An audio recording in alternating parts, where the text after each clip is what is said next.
Et bonjour les CP, on se retrouve pour la suite et la fin de l'histoire de Chaperon Rouge de Geoffroy de Pénard. Cette histoire où cette petite fille qui s'appelle Chaperon Rouge, car elle a un chapeau rond et rouge, rencontre le loup et imagine que le loup a mangé sa grand-mère alors que ce n'est pas vrai. Rappelez-vous, le loup a été renversé par grand-mère. Grand-mère est allée chercher le docteur et a mis le loup dans son lit pendant ce temps.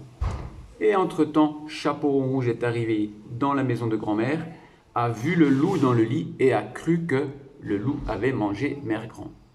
Mais Mère Grand arrive et Chaperon Rouge s'aperçoit qu'elle n'a pas été mangée. Voici la fin de l'histoire. Le docteur est arrivé bien sûr avec la grand-mère. Cet animal n'est pas un chien, mais un gros loup.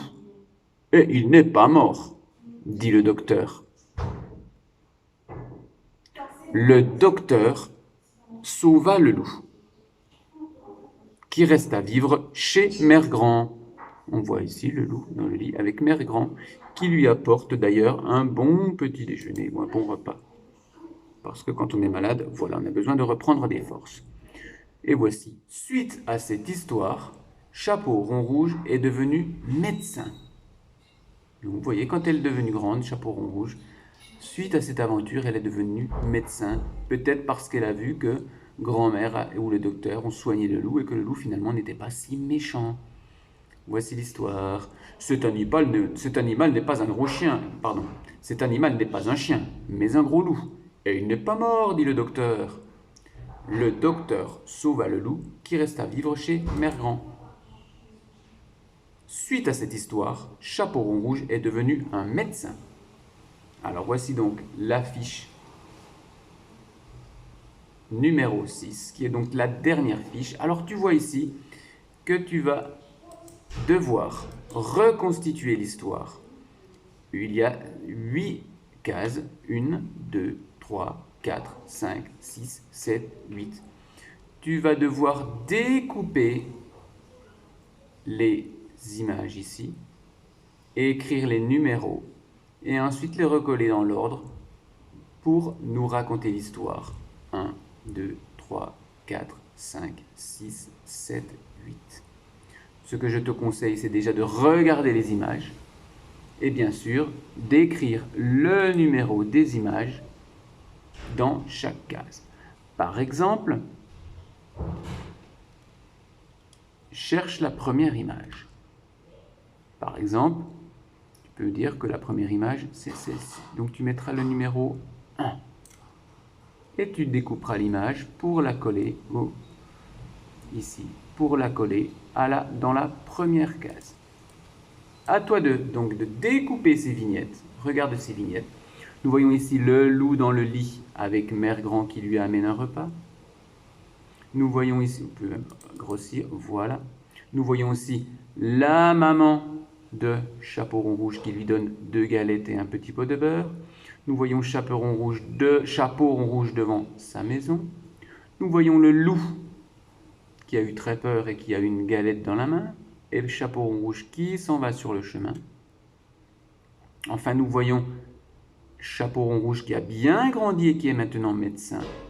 Nous voyons le loup qui court dans la forêt pour se rendre chez grand-mère et qui a une galette dans la main. Alors nous voyons ici, c'est difficile de voir, nous voyons ici Mère Grand qui porte Chaperon Rouge et le loup qui soigne, le docteur qui soigne le loup. Et enfin, la dernière vignette, nous voyons ici Mère Grand qui vient de renverser le loup qui est assommé, inconscient, et Mère Grand qui vient de descendre de sa voiture, qui va emporter le loup dans son lit pendant qu'elle va chercher le docteur. Donc, premier exercice, regarde bien ces images. Ensuite, mets les numéros 1, 2, ainsi de suite, de 1 à 8 pour reconstituer la chronologie, l'histoire. Ensuite, découpe ces vignettes et colle-les ici pour pouvoir reconstituer l'histoire. Alors fais bien attention au sens et regarde bien les flèches et les numéros.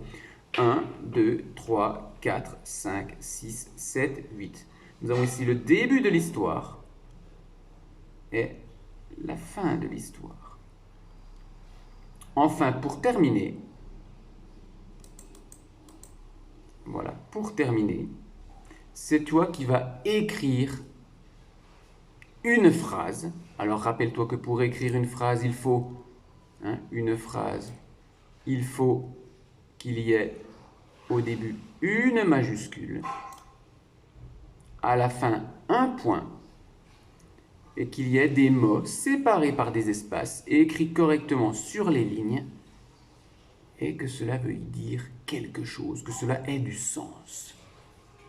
D'accord? J'ai écrit une phrase pour raconter l'histoire du chaperon rouge. Alors tu peux écrire une phrase ou 2 ou 3 phrases. Si tu veux écrire plusieurs phrases, tu peux écrire plusieurs phrases.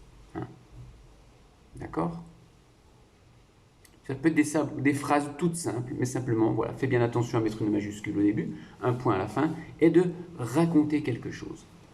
Bien sûr, écrit en cursive, en respectant la taille des lettres. Eh bien, les consignes pour cette fiche d'exercice sont terminées. C'est la fin de l'histoire de Chaperon Rouge. Et maintenant, tu connais toute l'histoire. Tu peux relire si tu veux, regarder les vidéos aussi d'Anne-Sophie, qu'elle avait publiées au début, pour revoir toute l'histoire du début jusqu'à la fin, entendre raconter l'histoire, et toi aussi, tu vas pouvoir relire les textes du début jusqu'à la fin, comme si tu lisais le livre. Et rassure-toi, quand nous retournerons à l'école, bientôt, en présentiel, tu pourras sans doute trouver à la bibliothèque ce livre, Chaperon Rouge, et tu pourras l'emprunter pour le lire dans ta maison. Je vous souhaite une bonne journée, un bon travail, et surtout ne lâchez rien. Ciao, ciao les CP!